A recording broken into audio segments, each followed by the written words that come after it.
The summer of 1989 in Millbrook, Tennessee was unusually hot, the kind of heat that made the asphalt shimmer and forced families to seek refuge on their front porches well into the evening.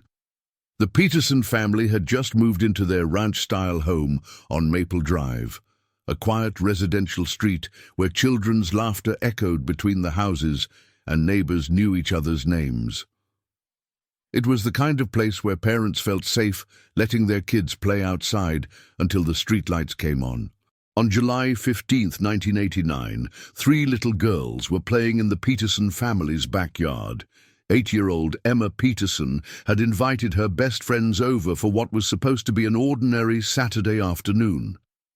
Lucy Brennan, also 8, lived just 2 houses down and had been Emma's constant companion since the school year ended. 7-year-old Mia Rodriguez had recently moved to the neighborhood with her family, and Emma's mother, Janet, had encouraged the friendship, hoping to help the shy girl feel welcome in their tight-knit community. If you're following this story, please take a moment to subscribe to our channel and let us know in the comments where you're watching from. Your support helps us continue bringing you these important stories that need to be told. The afternoon had started like any other. Janet Peterson was inside preparing lemonade and sandwiches, occasionally glancing out the kitchen window to check on the girls. They were playing a game they'd invented called Secret Agents, which involved hiding behind the large oak tree that dominated the backyard and whispering elaborate plans about imaginary missions. The tree, easily 100 years old, provided perfect cover with its sprawling branches and thick trunk. "Emma, come get your friends some drinks," Janet called out around 3:30 p.m., but received no response. She assumed they were simply engrossed in their game and continued her preparations. When she looked out the window again 15 minutes later, the yard appeared empty. The silence struck her as odd. These 3 girls were never quiet for long. Janet stepped outside, expecting to find them hiding somewhere in the yard. "Emma! Lucy! Mia!" she called, her voice carrying across the neighboring properties. The only response was the distant hum of an air conditioning unit and the rustle of leaves in the slight breeze. She walked the perimeter of their fenced yard, checking behind bushes and around the storage shed. Nothing. A cold knot of worry began forming in her stomach. The back gate, which led to the alley behind their street, stood slightly ajar. Janet was certain she had checked it that morning. It had a tendency to swing open, if not properly latched, and she always made sure it was secure when the children were playing outside. She ran to the front of the house, hoping to find the girls playing on the sidewalk or visiting with neighbors. Mrs. Chen from next door was watering her garden and looked up with concern when she saw Janet's panicked expression. "Have you seen Emma and her friends?" Janet asked, trying to keep her voice steady. "Not for the past hour or so," Mrs. Chen replied, setting down her watering can. "They were making quite a bit of noise earlier, playing some kind of game. Is everything all right?" Within minutes, Janet had called both Lucy's and Mia's parents. The Brennans rushed over immediately, followed by the Rodriguez family. By 4:05 p.m., what had started as a simple search had expanded to include half the neighborhood. Adults split into groups, methodically checking every yard, every garage, every potential hiding spot within a 6-block radius. Detective Ray Sullivan of the Millbrook Police Department arrived just after 5 p.m. A 20-year veteran with kind eyes and premature grey hair, Sullivan had handled missing children cases before, but something about this situation felt different from the start. 3 children disappearing simultaneously from a secured backyard in broad daylight was unprecedented in their quiet community. "Tell me exactly what happened," Sullivan said gently, settling into the Peterson family's living room as evening shadows began to lengthen outside. The parents sat clustered together on the couch, their faces etched with worry and disbelief. Janet recounted the afternoon's events in detail, her voice occasionally breaking as she described the last time she had seen the girls laughing together by the oak tree. "They were so happy," she whispered. "They were planning some elaborate game about finding buried treasure." Detective Sullivan made careful notes, asking about the girls' habits, whether they had ever wandered off before, and if there had been any strangers in the neighborhood recently. All three sets of parents confirmed that their daughters were responsible children, who understood the rules about staying in the yard and never talking to strangers. As the search continued into the evening, more details emerged that deepened the mystery. Mrs. Patterson, who lived across the alley, mentioned hearing what sounded like children's laughter around 3:45 p.m., but it had seemed to be moving away from the neighborhood rather than staying in one place. A jogger reported seeing a dark-colored van parked near the end of Maple Drive around 3:30, but couldn't provide more specific details about the vehicle or whether anyone was inside. By nightfall, the search had expanded to include canine units and volunteers from surrounding communities.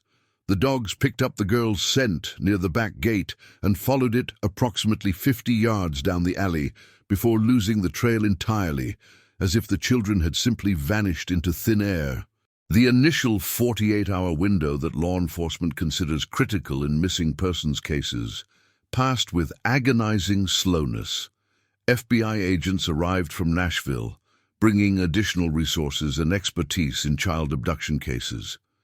They established a command center in the Millbrook Community Center and began conducting extensive interviews with neighbors, family members, and anyone who had been in the area that Saturday afternoon. Despite their efforts, the investigation yielded frustratingly few concrete leads. The girls had left no trace beyond that initial scent trail, and no credible witnesses could provide details about the mysterious van or any suspicious individuals in the area. Security cameras were virtually non-existent in residential neighborhoods in 1989, leaving investigators to rely entirely on witness testimony and physical evidence, both of which were in short supply. The media attention was swift and overwhelming. Local news stations picked up the story within days, and by the end of the week, the disappearance of Emma Peterson, Lucy Brennan, and Mia Rodriguez had become national news. Their school photos appeared on television screens across the country, three smiling faces that represented every parent's worst nightmare. The families endured the media scrutiny with varying degrees of success. Janet Peterson found herself thrust into the role of unofficial spokesperson, appearing on talk shows and news programs, pleading for any information about her daughter and her friends. The Brennans, more private by nature, struggled with the constant attention, but understood its necessity in keeping their daughter's case in the public eye. The Rodriguez family, still adjusting to life in their new community, found the experience particularly overwhelming, with language barriers sometimes complicating their interactions with reporters and investigators. As weeks turned into months, the investigation began to wind down despite the family's desperate protests. Detective Sullivan continued working the case, but with no new leads and no evidence of foul play beyond the girls' unexplained absence, the department was forced to allocate resources to other matters. The case remained open, but active investigation ceased after 6 months. The impact on the Millbrook community was profound and lasting. Parents began keeping their children indoors more frequently, and the easy trust that had characterized the neighborhood dissolved into suspicious glances and locked doors. Property values declined as families moved away, seeking fresh starts in places untouched by tragedy. The annual summer block parties and community gatherings that had been hallmarks of Maple Drive ceased entirely. For the three families directly affected, life became an endless cycle of hope and despair. Every phone call could bring news. Every knock at the door might herald the return of their daughters. They organized their own search efforts, hired private investigators, and pursued every lead, no matter how unlikely it seemed. The financial and emotional toll was devastating, leading to job losses, health problems, and in the case of the Brennans, eventual divorce. Years passed with no resolution. Emma, Lucy, and Mia would have graduated from high school, started college, perhaps married, and had children of their own. Their families aged with the weight of not knowing, their grief complicated by the absence of closure that death might have provided. They held on to hope while simultaneously mourning, existing in a liminal space between loss and possibility that colored every aspect of their daily lives. The case became a cautionary tale, referenced in parenting books and safety seminars. It influenced local legislation regarding Amber Alerts and community notification systems. But for those who lived through it, who searched the woods and distributed flyers and answered the same questions from investigators year after year, it remained a wound that never fully healed. Detective Sullivan retired in 2010, but he never stopped thinking about the three girls from Maple Drive. He kept copies of their files in his home office, occasionally reviewing the evidence when new investigative techniques emerged or when similar cases appeared in the news. He had investigated hundreds of cases during his career, but Emma, Lucy, and Mia haunted him in ways that others did not. The summer of 2023 marked the 34th anniversary of their disappearance. Janet Peterson, now in her 60s, still lived in the same house on Maple Drive, though most of her neighbors had long since moved away. She maintained Emma's bedroom exactly as it had been, a shrine to the 8-year-old who had vanished on that sweltering July afternoon. The oak tree in the backyard had grown massive over the decades, its branches now scraping against the roof of the house during windstorms.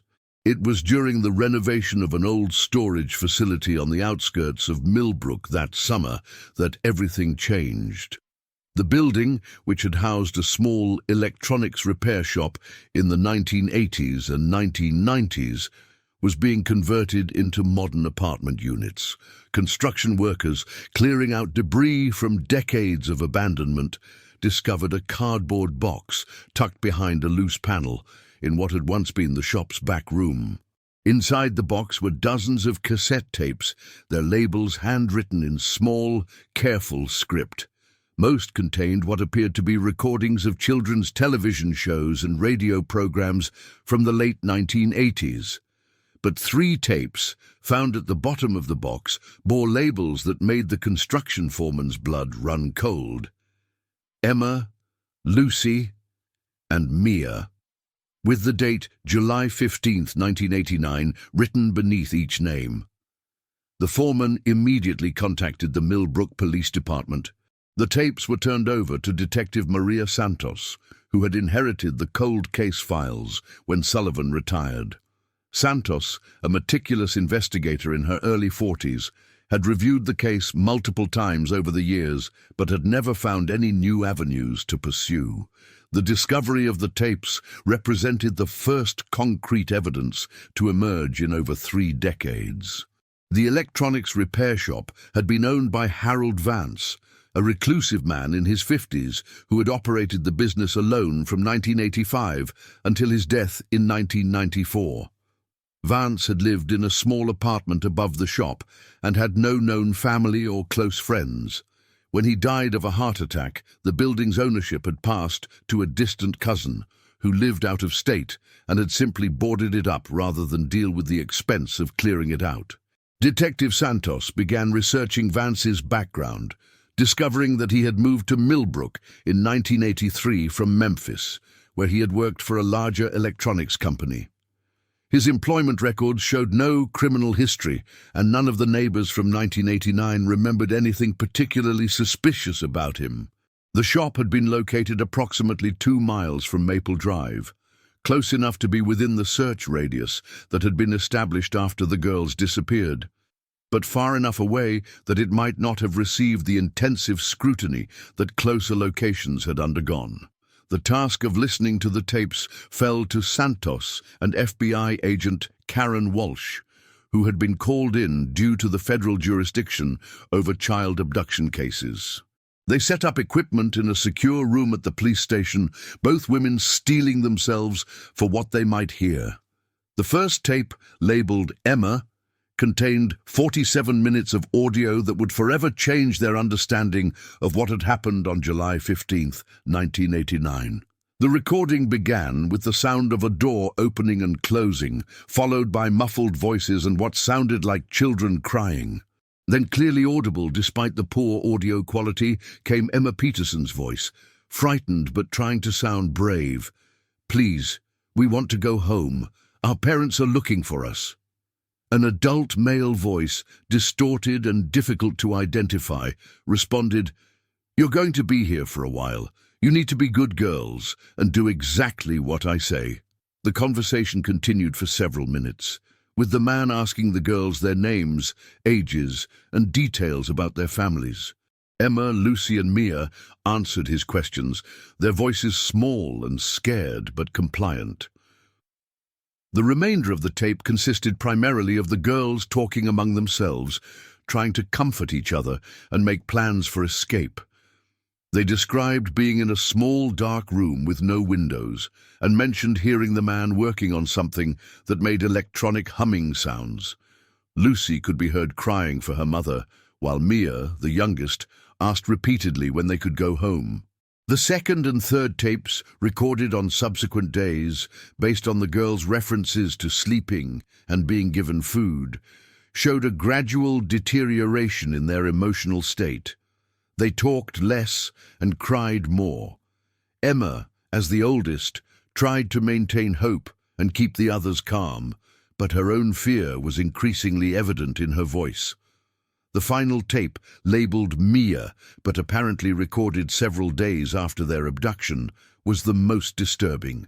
The girls' voices were barely audible, and long stretches contained only silence, broken by occasional sobs. Near the end of the recording, the male voice returned, but the audio quality was so poor that his words were largely unintelligible. The tape ended abruptly in the middle of what sounded like a conversation. Detective Santos contacted the families immediately after reviewing the initial recordings. The phone call to Janet Peterson was one of the most difficult she had ever made in her 15-year career. After 34 years of silence, hearing Emma's voice again was simultaneously a blessing and a curse for the grieving mother. "She sounded so scared," Janet whispered after listening to portions of her daughter's tape. "But she was trying to be brave. That's my Emma, always trying to take care of everyone else." The discovery of the tapes reignited the investigation with unprecedented intensity. A joint task force was established, combining resources from local, state, and federal agencies. Audio experts were brought in to enhance the recordings and attempt to identify background sounds that might provide clues about the location where the girls had been held. Advanced audio analysis revealed several important details that hadn't been immediately apparent. The electronic humming sounds that the girls had mentioned were consistent with the type of equipment that would have been found in an electronics repair shop. Traffic noise, audible in some portions of the recordings, suggested proximity to a moderately busy road, which matched the shop's location near Highway 96. Most significantly, voice analysis experts determined that the adult male voice belonged to someone with a slight southern accent and a speech pattern consistent with a man in his 40s or 50s. The renewed investigation also uncovered information that had been overlooked in 1989. Harold Vance's former employer in Memphis revealed that he had been terminated for inappropriate behavior around children who visited the store with their parents. While no formal charges had ever been filed, the company had received complaints about Vance making children uncomfortable with his questions and attempts to engage them in conversation when their parents weren't paying attention. Further research into Vance's background revealed a pattern of moving frequently and working in jobs that provided him access to homes and families. Before Memphis, he had worked for a television repair service in Little Rock, Arkansas, and before that, for an appliance store in Jackson, Mississippi. In each location, he had lived alone and had few social connections, fitting the profile of someone who deliberately avoided scrutiny while maintaining access to potential victims. The investigation took on new urgency as detectives realized they were dealing with evidence of a crime that had gone undetected for over 3 decades. The storage facility where the tapes had been discovered was thoroughly searched, yielding additional evidence, including children's clothing, that appeared to match descriptions of what Emma, Lucy, and Mia had been wearing on the day they disappeared. FBI behavioral analysts constructed a profile of Harold Vance based on the tapes and the physical evidence. They concluded that he had likely been planning the abduction for some time, possibly watching the girls and learning their routines before acting. The fact that he had recorded their voices suggested a desire to preserve the experience, which was consistent with certain types of predatory behavior. The question that haunted investigators was what had happened to the girls after the recordings ended. The tapes provided evidence that they had been alive for at least several days after their disappearance, but offered no clues about their ultimate fate. Ground-penetrating radar was used to search the area around the former electronics shop, but no remains were discovered. As news of the tape discovery spread, it rekindled media interest in the case that had captured national attention decades earlier. The now adult children, who had lived in Millbrook during the summer of 1989, came forward with memories that had seemed insignificant at the time, but took on new meaning in light of the evidence. Several recalled seeing Harold Vance's repair van in their neighborhood during the weeks before the disappearance, often parked in locations where he could observe children at play. The families of Emma, Lucy, and Mia found themselves once again thrust into the spotlight, but this time with concrete evidence that their daughters had survived the initial abduction. The knowledge was both comforting and torturous. It confirmed that the girls had been alive and aware, frightened and hoping for rescue that never came. Janet Peterson, now facing her own health challenges, struggled with the emotional impact of hearing her daughter's voice after so many years of silence. "For 34 years, I've wondered if she was scared, if she called for me," she told reporters.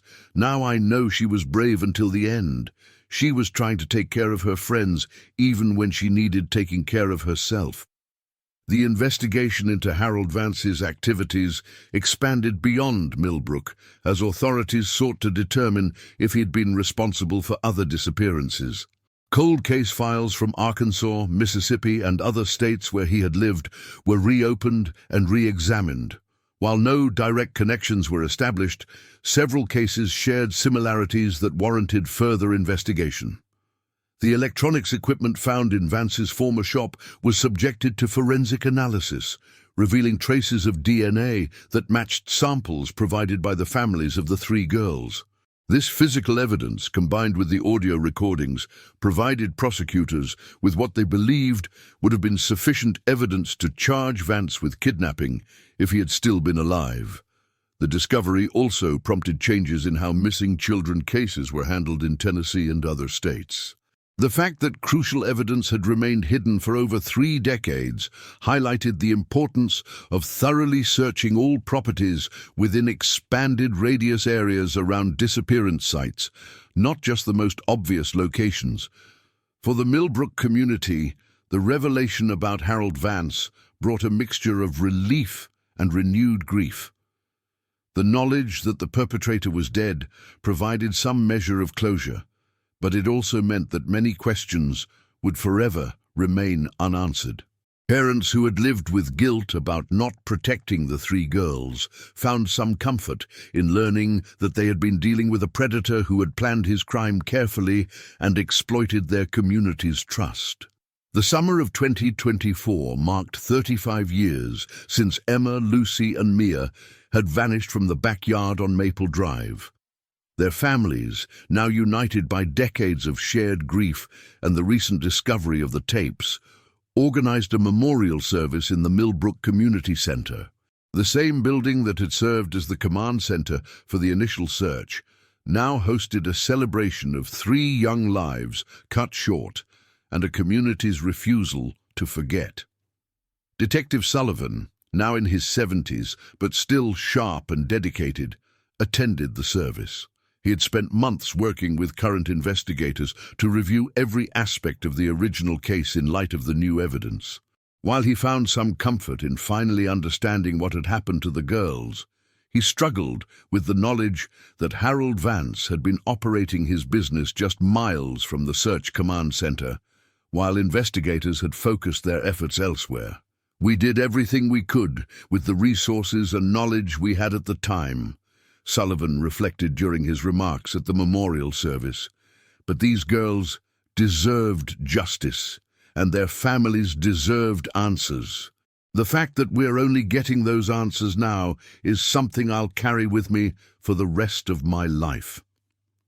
The memorial service also served as a launching point for the Emma, Lucy, and Mia Foundation, established by their families to support other families dealing with missing children cases. The Foundation's mission includes funding for advanced forensic techniques, supporting extended searches of cold case sites, and providing resources for families navigating the complex intersection of grief, hope, and uncertainty that characterizes these situations.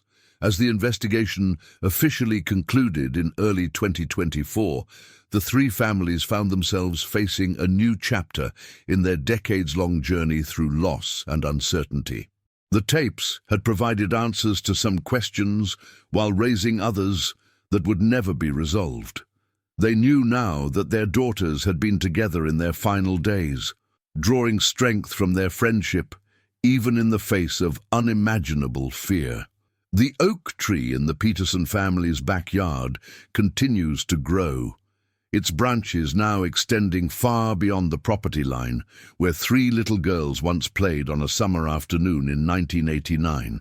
Janet Peterson, despite her advancing age and declining health, tends a small memorial garden beneath its shade, where she has planted flowers representing each of the girls: sunflowers for Emma's bright personality, lavender for Lucy's gentle nature, and roses for Mia's courage in making friends in a new place. The discovery of Harold Vance's tapes serves as a reminder that even the coldest cases can yield new evidence when persistence meets opportunity. For the families of Emma Peterson, Lucy Brennan, and Mia Rodriguez, the recordings represent both an ending and a beginning, the conclusion of 34 years of not knowing and the start of a new understanding of their daughter's final days. The case files have been sealed, but the impact on those who lived through the investigation continues to resonate. Detective Santos, who inherited the case and saw it through to its resolution, often reflects on the importance of never completely closing the door on unsolved cases. "These families waited 34 years for answers," she notes. "That's a reminder to all of us in law enforcement that our work isn't finished just because the trail goes cold." Which, in the end, the story of Emma, Lucy, and Mia is both unique and tragically common. Three children whose lives were cut short by a predator who had learned to hide in plain sight within a trusting community. Their memory lives on, not just in the hearts of their families, but in the changes their case brought to missing children investigations and in the foundation that bears their names, working to ensure that other families don't wait 34 years for answers about their missing loved ones.